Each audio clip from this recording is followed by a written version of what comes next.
9 अक्टूबर को लखनऊ में एक बड़ा खेल होने वाला है। 9 अक्टूबर को मायावती फिर से अपने राजनीतिक सफर की शुरुआत कर रही है। 9 अक्टूबर को मायावती फिर से 2027 की तैयारियों का बिगुल फूंकने वाली है। 9 अक्टूबर की रैली आखिर चंद्रशेखर आजाद ने मायावती के लिए क्यों स्थगित कर दी? 9 अक्टूबर को आखिर क्यों अभिषेक जाटव के आह्वान पर लखनऊ में पूरा बहुजन समाज इकट्ठा होने वाला है? 9 अक्टूबर को आखिर मायावती राजनीति में, सियासत में कौन सा पैगाम देना चाहती है? नमस्कार, मेरा नाम अफी हिंदुस्तानी और आप बेबाक आवाज टीवी देख रहे हैं।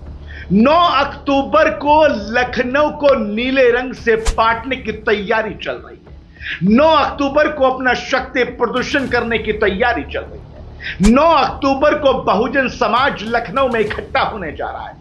9 अक्टूबर के लिए जो चंद्रशेखर आजाद ने अपनी पार्टी की रैली सेट की थी, उसको मायावती की इस रैली के लिए पीछे कर दिया। अभिषेक जाटव के बनाए हुए नए संगठन ने भी मायावती की इस रैली को, इस प्रोग्राम को सपोर्ट दे दिया। दरअसल बहुत दिन से मायावती राजनीति से एक तरह से दूर मानी जा रही है। बताया जा रहा है कि सक्रिय राजनीति में मायावती जब से पीछे हटी हैं, अब वो वापस आ रही हैं। 9 अक्टूबर को बहुजन समाज और बहुजन समाज पार्टी की एक रैली का आयोजन वहां पर किया जा रहा है और इस रैली के लिए बड़े लेवल की तैयारियां चल रही हैं। इस रैली में बहुत सारी चीजें देखने को मिल सकती हैं, लेकिन उससे पहले समझने वाली बात यह है कि चंद्रशेखर आजाद ने भी 9 अक्टूबर को ही अपनी पार्टी की रैली का वहां पर एक तारीख तय की थी कि वो भी अपनी पार्टी की रैली निकालेंगे। 9 अक्टूबर को दोनों नेताओं ने ऐलान किया था।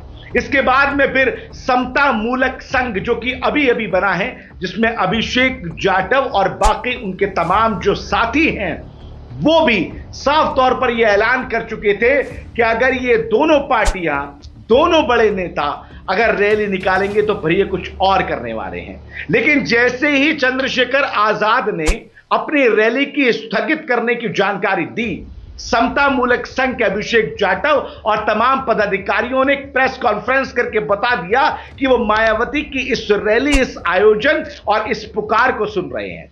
9 अक्टूबर को उन्होंने कह दिया कि तमाम उनका समता मूलक संघ के तमाम लोग, तमाम उनके समर्थक, तमाम साथी मायावती की रैली में लखनऊ में 9 अक्टूबर को पहुंच जाएंगे। तो क्या यह भी माना जाए कि चंद्रशेखर आजाद का तारीख हटा देना या फिर अपने प्रोग्राम को कैंसिल कर देना बहुजन समाज को एक जगह लेकर आ रहा है? जिस बहुजन समाज को एक जगह लाने की अभिषेक जाटव लगातार बात करते रहे थे, क्या अब ऐसा होने वाला है? क्या 9 अक्टूबर को बहुजन समाज अपनी ताकत, अपना शक्ति प्रदर्शन लखनऊ में दिखाने वाला है?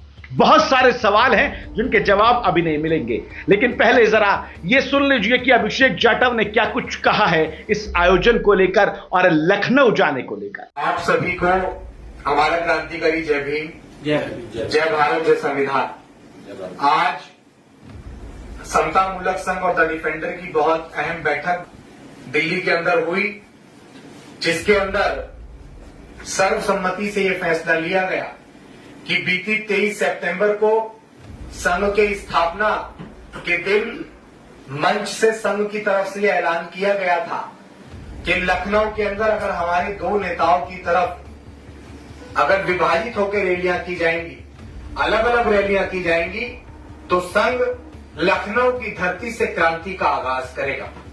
हम बहुत खुशी से आज इस पल को आप सबके सामने शेयर करने जा रहे हैं कि लखनऊ के अंदर जो हमारे नेताओं के द्वारा 2 रैलियां की जा रही थी, या तो हमारे उस ऐलान के बाद या अपने आप भी बड़े भाई चंद्रशेखर आजाद जी के द्वारा जानकारी मिली है कि अपनी रैली को कैंसिल कर दिया गया है और ये समाज में एकजुटता का बहुत बड़ा मैसेज है, तो हम उनका बहुत बहुत धन्यवाद करते हैं।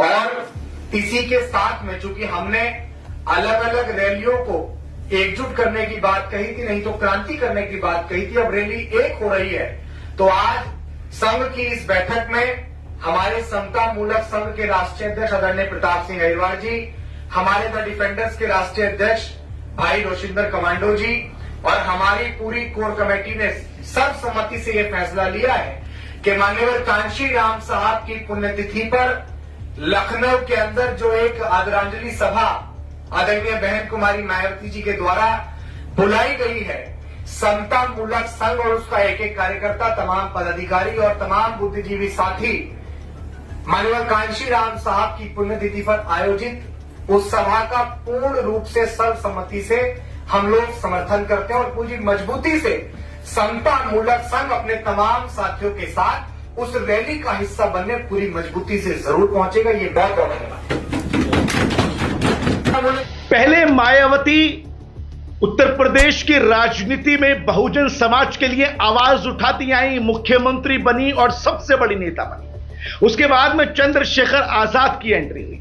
चंद्रशेखर आजाद ने अपनी पार्टी बनाई, चुनाव लड़े और सांसद बन गए। इन दोनों बहुजन नेताओं को लेकर बहुजन समाज हमेशा से बढ़ता हुआ नजर आ रहा था। उसके बाद में अभिषेक जाटव ने समता मूलक संघ की एक तरह से ऐलान कर दिया, स्थापना कर दी, शुरू कर दिया।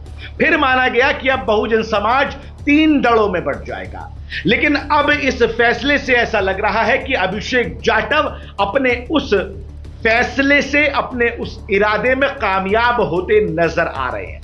फैसला वो जो संघ बनाया इन्होंने, समता मूलक संघ, और इरादा वो दोनों, बल्कि नहीं, सारे तमाम जितने भी बहुजन नेता हैं उनको एक पटल पर, एक स्टेज पे ला देगा। मायावती की इस आयोजन, मायावती की इस रैली का उद्देश्य क्या है, ये तो खैर उसी दिन पता लगेगा। हालांकि माननीय काशीराम जी का भी वहां पर एक रोल वहां पर बताया जा रहा है कि उनकी जो तारीख है, उस तारीख को देखते हुए ये तारीख डिसाइड की गई है। बहुजन समाज वहां पर पहुंच रहा है। अभिषेक जाटव ने भी एक तरह से ऐलान कर दिया, आह्वान कर दिया कि जाइए बहुजन समाज इकट्ठा हो जाइए और दिखाइए कि बहुजन नेता एक है। चंद्रशेखर आजाद का सिर्फ और सिर्फ अपनी तारीख को हटा देना, अपना प्रोग्राम कैंसिल कर देना, या फिर इतना ही है कि इन्होंने तारीख कैंसिल की है, या फिर मायावती के साथ में जाके खड़े होंगे, बड़ी बात है ये, और इसका जवाब हमको 9 तारीख को ही मिलेगा। फिलहाल ये कहा जा सकता है कि एक 2027 की तैयारियां बहुजन समाज के नेताओं ने कर दी हैं। बहुजन समाज के नेता 9 अक्टूबर को अब जिस रैली की बात कर रहे हैं, उस रैली में क्या कुछ देखने को मिलेगा, ये तमाम चीजें वहां पर देखने वाली होंगी। 9 अक्टूबर को आखिर क्या तीनों नेता, तीनों इसलिए कह रहा हूं, मायावती, चंद्रशेखर आजाद और अभिषेक जाटव भी नेता इसलिए कह रहा हूं क्योंकि लगातार सक्रिय हैं, क्या तीनों एक पटल पर मिलेंगे या फिर सिर्फ और सिर्फ मायावती और अभिषेक जाटव मिलेंगे, देखने वाली बात होगी। लेकिन 2027 की तैयारियों को लेकर मायावती का बिगुल अब फूक चुका है। मायावती अपना शक्ति प्रदर्शन 9 तारीख को करने वाली हैं। बहुजन समाज को बुलाने के लिए आह्वान किया गया है। बहुजन समाज से कहा गया है कि आइए और दिखाइए कि हमारी संख्या कितनी है और हम क्या कर सकते हैं। देखने वाली बात होगी कि 9 अक्टूबर को क्या होगा और 9 अक्टूबर को क्या क्या बड़े फैसले लिए जाते हैं, क्या क्या आह्वान किए जाते हैं, क्या क्या लोगों को संदेश दिए जाते हैं। लगातार हमारी इस खबर पर नजर बनी रहेगी, आपको अपडेट करते रहेंगे। फिर हाजिर होगा नई खबर, नई अपडेट के साथ में। फिलहाल के लिए दीजिए इजाजत। नमस्कार, आदाब।